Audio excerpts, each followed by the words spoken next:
في لقاء امبارح كان للفنانة دينا. كان في أحد المحاورين عامل معاه لقاء.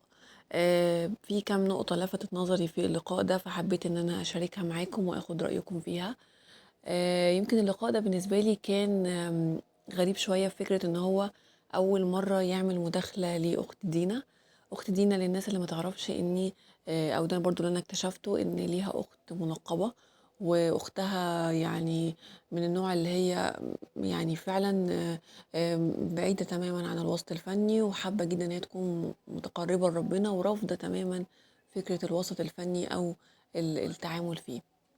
متقربة جدًا لربنا وبتحفظ قرآن، يعني فعلًا مش متدينة أو بس يعني بتلبس حجاب، لأ دي كمان وصلت لمرحلة النقاب، فهي فعلًا وصلت لمرحلة كبيرة جدًا لمّا قعدت من التدين يعني، ما شاء الله.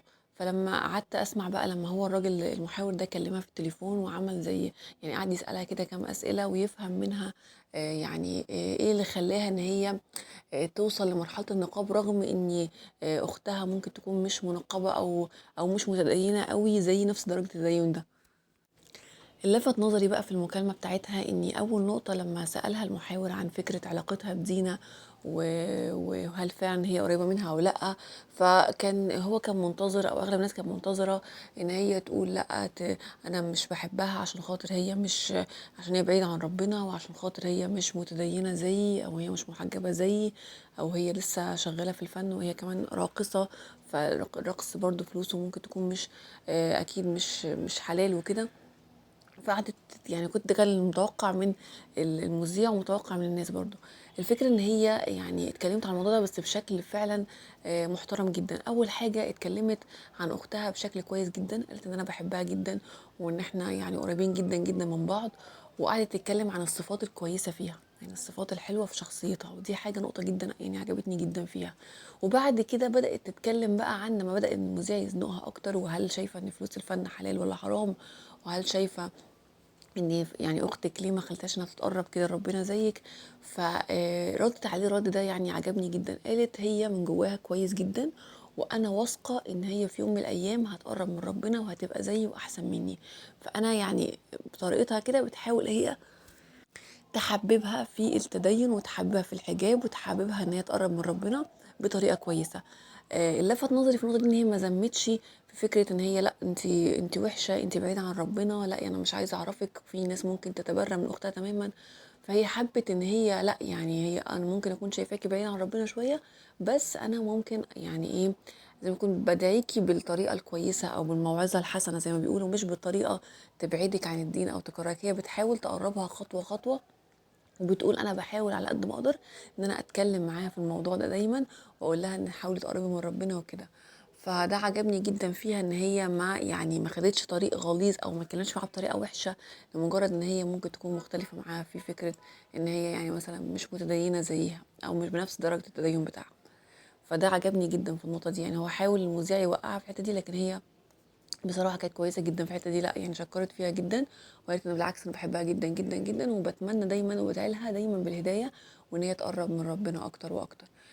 كمان لفت نظري لما سألها، قال لها انت بنتي اتفرجتي على المسلسل بتاع ايش ايش السنة دي، هي كانت عاملة مسلسل ايش ايش. فراحت ردت عليه قالت له لا انا ما اتفرجش على المسلسل، عشان خاطر انا مش بتفرج على مسلسلات خالص في رمضان، لاني انا شايفه رمضان ده وقت للعباده والصلاه والقران، مش وقت خالص تضييع الوقت او ان انا اتفرج على مسلسلات او كده. فهي برضو حبت توصل فكرة ان انا فعلا قريبة من ربنا، وان التدين اهم او القرب من ربنا اهم من كل ده، وان رمضان فعلا وقت للعبادة والصلاة. بس برضو ما اتكلمتش عن اختها بطريقة وحشة، حاولت مثلا تشوه صورتها في فكرة ان هي شايفاها مش قريبة منها. فدي برضو حتة جميلة منها. طبعا ناس كتير هتستغرب، وطبعا كلنا هنستغرب ان هو يعني سبحان الله ازاي هي يعني الاتنين عن نقيض تماما. بس هتلاقي سبحان الله يعني ربنا اكيد اكيد ليه حكمه في كده، وان هي اصلا الست دي برضو قالت ان هي اصلا ما كانتش محجبه. ودينا كانت بتحكي بتقول السبب اللي خلاها اتحجبت اختها ان هي يوم وفاه جوز دينا نزلت مع القبر، ولما نزلت مع القبر تحت ودفنته، على حسب كلامها يعني بتقول ان هي نزلت معاه تحت في القبر، فده اللي خلاها طلعت من القبر اتحجبت على طول. من كتر ما هي حست بقى إن خلاص يعني ممكن الدنيا دي صغيرة وإن أي حد ممكن يموت في أي فجأة، فحاسة إن هي مش بلبسها ده أو مش بشكلها ده جاهزة لمقابلة ربنا. فقررت على طول إنها تتحجب وقالت، وبعديها بيومين على طول راحت اتنقبت. فاللي هي مش بس كمان الحجاب، لأ دي كمان وصلت ما شاء الله لمرحلة النقاب. فيمكن كلامها فعلا جميل جدا، وعجبني جدا اللقاء.